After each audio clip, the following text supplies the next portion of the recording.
Welcome to the story of one of America's most chilling and notorious institutions, the Trans-Allegheny Lunatic Asylum.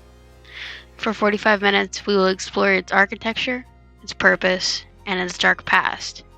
Step into a world where the boundaries of madness and medicine, sanity and horror were often blurred. We'll journey through its asylum's birth, its decay, and its haunting echoes that linger even today. Welcome to Trans-Allegheny Lunatic Asylum, an imposing structure nestled in the hills of Weston, West Virginia. The asylum, with its Gothic architecture and storied past, offers a haunting glimpse into the history of mental health treatment in America.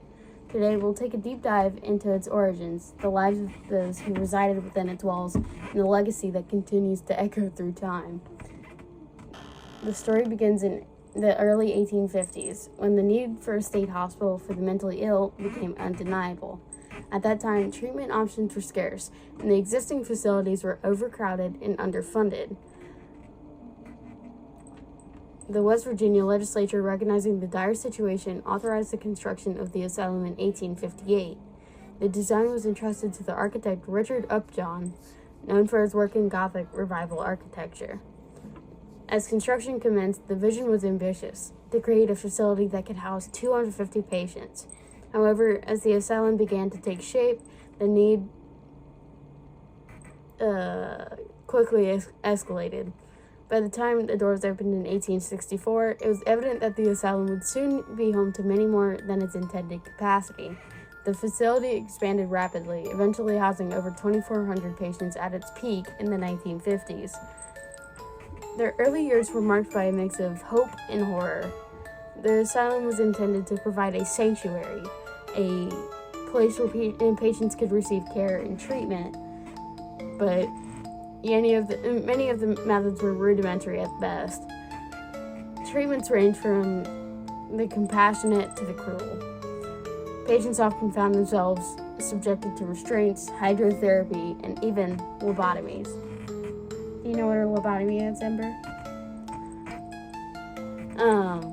Hydrotherapy, in particular, became a popular treatment during the late 19th and early 20th centuries. While some patients benefited from water treatments, others suffered from their invasive nature. The asylum's water cure consisted of baths, douches, and wraps intended to calm the mind and body. However, the reality was far from therapeutic, because it's just a horrible thing that happened to everybody. As we walk through the asylum's expansive halls, it's important to remember that this place was home to thousands of individuals, each with their own stories, struggles, and hopes. Many patients were admitted for reasons that today seem trivial or unjust: postpartum depression, anxiety, or simply being different. The stigma surrounding mental illness loomed large, and many families saw no other option but to place their loved ones here. The asylum also became a repository for society's outcasts.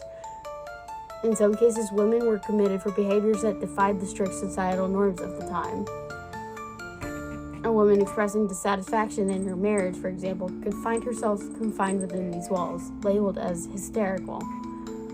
As the years wore on, conditions in the asylum deteriorated. Overcrowding became a critical issue, leading to the inadequate care and increased tension among patients and staff.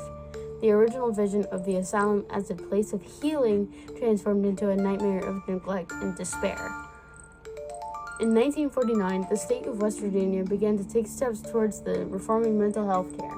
The asylum was criticized for its inhumane treatment methods, and in 1950, a federal investigation revealed the appalling conditions within. The combination of increasing public scrutiny and a shift in mental health policy led to the gradual decline of the Trans-Allegheny Lunatic Asylum. Am I right, Ember? In 1994, the asylum finally closed its doors. The once bustling halls fell silent, leaving behind a legacy fraught with controversy and sorrow. However, the story doesn't end here. The site has since become a popular location for ghost tours and paranormal investigations, drawing those intrigued by history and hauntings. Visitors to the asylum often report feelings of unease, strange noises, and even sightings of apparitions. The spirits of those who suffered may still linger, searching for peace within the walls that once confined them. Today, the Trans-Allegheny Lunatic Asylum stands as a haunting reminder of the complexities of mental health treatment through history. It is a place where the past collides with the present, where the echoes of those who once walked through its halls continue to resonate. As we conclude our journey, let us remember the lessons that learned from this institution, the importance of compassion, understanding, and the ongoing need to improve mental health care. The Trans-Allegheny Lunatic Asylum may be silent now, but its stories and struggles remain an indelible part of a collective memory. Thanks for joining me today on this exploration of the Trans-Allegheny Lunatic Asylum. Let's carry forward the lessons of empathy and awareness in our approach to mental health today and always. Haunting Angel Paranormal out. Love y'all.